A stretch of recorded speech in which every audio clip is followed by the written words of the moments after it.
Hello everyone, welcome to GK class. आज मैं आप लोगों के लिए टॉपिक लेकर आई हूँ ज्वालामुखी, जो कि आपकी बिहार शिक्षक भर्ती में ये टॉपिक है, जिससे रिलेटेड आपको क्वेश्चंस एग्ज़ाम में मिलेंगे। अदरवाइज़ जीके है आपके किसी भी एग्ज़ाम में, चाहे आप सुपर टेट की तैयारी कर रहे हो या किसी भी एग्ज़ाम की तैयारी कर रहे हो, उन सब में ये इम्पोर्टेंट टॉपिक है। तो चलिए आज के क्वेश्चंस स्टार्ट करते हैं। सबसे पहला क्वेश्चन है आपका, निम्नलिखित में से किसे प्रकृति का सुरक्षा वाल्व कहा जाता है?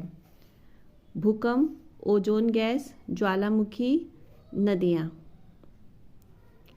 तो इसका आंसर आप लोग भी मेरे साथ देने की कोशिश करिए, जिससे कि आपको पता चलेगा कि आपकी तैयारी कैसी चल रही है। तो इसका राइट आंसर होगा प्रकृति का सुरक्षा वाल्व ज्वालामुखी को कहा जाता है। नेक्स्ट क्वेश्चन है आपका, ज्वालामुखियों के बारे में निम्न में से कौन सा कथन सत्य है? ये पृथ्वी की क्रस्ट की एक नली होती है जिसके माध्यम से भूगर्भ की पिघली चट्टानें तथा अन्य पदार्थ बाहर आते हैं। या फिर बी, अक्सर इनकी नली के चारों ओर गोल कीपाकार पहाड़ी अथवा पर्वतीय भाग का विस्तार हो जाता है। सी, ज्वालामुखी जागृत, प्रसुप्त या शांत तथा मृत तीन प्रमुख प्रकारों में वर्गीकृत किए जाते हैं, उपयुक्त सभी। तो इसका आंसर क्या आएगा कि ज्वालामुखी के बारे में कौन सा कथन सत्य है? तो ये चारों में से ये आपका डी आएगा, ये चारों ही सत्य हैं। ठीक है। नेक्स्ट क्वेश्चन है आपका, निम्नलिखित में से कौन सा ज्वालामुखी के उन 3 वर्गों में शामिल नहीं है जो उनके उद्भव की आवृत्ति के आधार पर वर्गीकृत किए जाते हैं? ठीक है, इसमें पूछा गया है नहीं, आपको याद रखना है। ए, जागृत ज्वालामुखी, प्रसुप्त ज्वालामुखी, मृत ज्वालामुखी, यौगिक ज्वालामुखी। तो बताइए इसमें कौन सा ऐसा वर्गीकृत नहीं है, शामिल नहीं है? तो इसका राइट आंसर आएगा आपका डी। नेक्स्ट क्वेश्चन है आपका, किस ज्वालामुखी में अक्सर उद्गार होती रहती है? ये सारे टॉपिक आपके ज्वालामुखी से रिलेटेड ही हैं, जो कि आप देख सकते हैं अगर आपने अपना सिलेबस देखा होगा बिहार शिक्षक भर्ती में, तो ये टॉपिक से रिलेटेड आपको क्वेश्चन मिलेंगे। ठीक है, तो ये आपकी ल्यूसेंट की बुक और आपके एनसीईआरटी बुक, दोनों बुक से मिक्स करके क्वेश्चन बनाए गए हैं, जो कि बहुत ही बेस्ट हैं। तो किस ज्वालामुखी में अक्सर उद्गार होती हैं? जागृत ज्वालामुखी, प्रसुप्त ज्वालामुखी, मृत ज्वालामुखी, शांत ज्वालामुखी। बताइए इसका राइट आंसर। तो इसका राइट आंसर आएगा ए। ठीक है।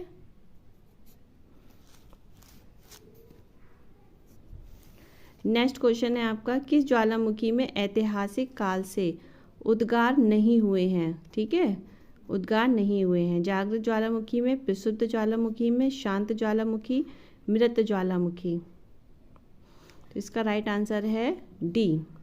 लंबे समय तक शांत रहने के पश्चात विस्फोट होने वाला ज्वालामुखी क्या कहलाता है? यानी कि लंबे समय तक उसमें किसी भी तरीके की कोई भी एक्टिविटी नहीं होती है, लेकिन उसके बाद वह विस्फोट होता है, फटता है। ठीक है, तो उस ज्वालामुखी को क्या कहते हैं? मृत ज्वालामुखी, सुषुप्त ज्वालामुखी, सक्रिय ज्वालामुखी या निष्क्रिय ज्वालामुखी? तो इस ज्वालामुखी को कहते हैं सुषुप्त ज्वालामुखी। ठीक है। नेक्स्ट, पृथ्वी की पपड़ी की ठोस चट्टानों के नीचे जो पिघला हुआ पदार्थ होता है, जो कभी कभी ज्वालामुखी के उद्गार के साथ धरती के ऊपर तल पर आ जाता है, उसे क्या कहा जाता है? Magma, मैक्यूस, मॉश, Meseta. तो उसको कहा जाता है मैग्ना। ठीक है, मैग्मा। मेरी पेंसिल सही से चल नहीं रही है। फिर नेक्स्ट है आपका, पेले अश्रु की उत्पत्ति कब हुई थी? भूकंप के समय, प्लेट विवर्तनिकी से, ज्वालामुखी उद्गार के समय, पर्वत निर्माण के समय। बताइए। तो इसका आंसर आएगा आपका सी, ज्वालामुखी उद्गार के समय।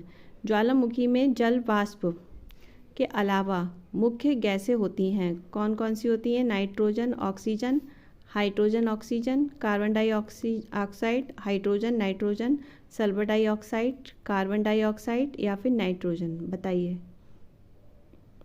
तो इसका राइट आंसर आएगा आपका सी, कार्बन डाइऑक्साइड, हाइड्रोजन और नाइट्रोजन। ठीक है, ये ज्वालामुखी में जो जल वाष्प के अलावा उसमें ये गैसें पाई जाती हैं। नेक्स्ट क्वेश्चन है, ज्वालामुखी उद्गार के फलस्वरूप प्राप्त लावा एवं धरातीय चट्टानों के टुकड़े को सम्मिलित रूप से क्या कहा जाता है? Pyroplast, Brescia, लेपली, स्कोरिया। तो इसको आपके पायरोक्लास्ट कहा जाता है। नेक्स्ट क्वेश्चन है, क्रेटर तथा कॉल्डेरा स्थलकृतियाँ निम्नलिखित में से किससे संबंधित हैं? उल्कापात से, ज्वालामुखी क्रिया से, पवन क्रिया से, हिमानी क्रिया से। तो इसका राइट आंसर है ज्वालामुखी क्रिया। नेक्स्ट क्वेश्चन है, निम्नलिखित में से कौन सी स्थलकृति ज्वालामुखी क्रिया से संबंधित नहीं है? Crater, caldera, geyser, fjord. तो इसमें नहीं पूछा है, तो नहीं में आपका आएगा फ्योर्ड। ठीक है, नेक्स्ट है, किस स्थलाकृति का निर्माण ज्वालामुखी क्रिया से नहीं होता है?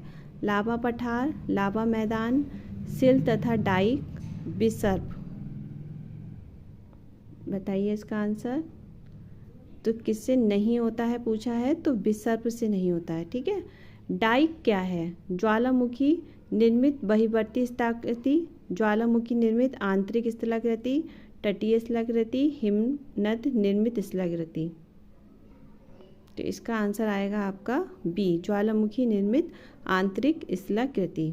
ठीक है, नेक्स्ट क्वेश्चन है आपका, कॉल्डेरा संबंधित है हिमनद से, भूकंप से, ज्वालामुखी से, भ्रंश से।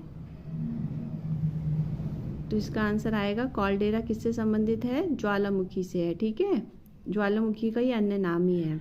वह कौन सा महाद्वीप है जहाँ एक भी ज्वालामुखी नहीं है? Australia, Antarctica, Africa, Europe.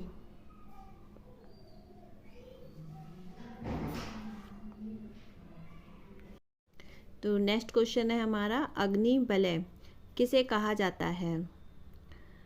Atlantic परिमेखला, Hind परिमेखला, प्रशांत परिमेखला या आर्कटिक परिमेखला। तो बताइए इसका आंसर क्या होगा? तो इसका आंसर है आपका सी, प्रशांत परिमेखला।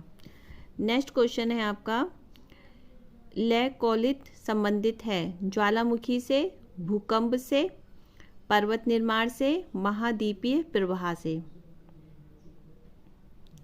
तो लयकोलित जो है वो संबंधित है आपका ज्वालामुखी से। पैंट पॉट के विषय में कौन सा कथन सत्य है? ज्वालामुखी क्षेत्रों का एक छिद्र जिससे गर्म एवं गहरे रंग का द्रव्य कीचड़ बाहर निकलता है। इसके साथ सामान्यतः ग्लेशियर पाए जाते हैं। पैंट पॉट यूएसए के येलोस्टोन नेशनल पार्क में पाए जाते हैं। उपयुक्त सभी। तो इसका राइट आंसर आएगा उपयुक्त सभी। नेक्स्ट क्वेश्चन है आपका, विश्व में सर्वाधिक जागृत ज्वालामुखी कहाँ स्थित है? ऊपर था कि कहाँ पर नहीं है और यहाँ पर है सबसे अधिक जागृत, है ना। तो आंध्र महासागर के आसपास, प्रशांत महासागर के आसपास, हिंद महासागर के आसपास, आर्कटिक महासागर के आसपास। तो इसका राइट आंसर आएगा प्रशांत महासागर के आसपास में सबसे अधिक जो है जागृत ज्वालामुखी स्थित है। नेक्स्ट क्वेश्चन है आपका, विश्व की अधिकांश ज्वालामुखी घटनाएं घटित होती हैं रचनात्मक प्लेट किनारों पर, ब्रंश मेखला के सहारे पर, मोड़दार मेखला के सहारे, विनाशात्मक प्लेट किनारों पर। तो इसका राइट आंसर आएगा डी। विश्व के अधिकांश सक्रिय ज्वालामुखी पाए जाते हैं प्राचीन पठारों के क्षेत्रों में, गहन सागरीय मैदानों में, नमीन मोड़दार पर्वतीय क्षेत्रों में, मैदानी क्षेत्रों में।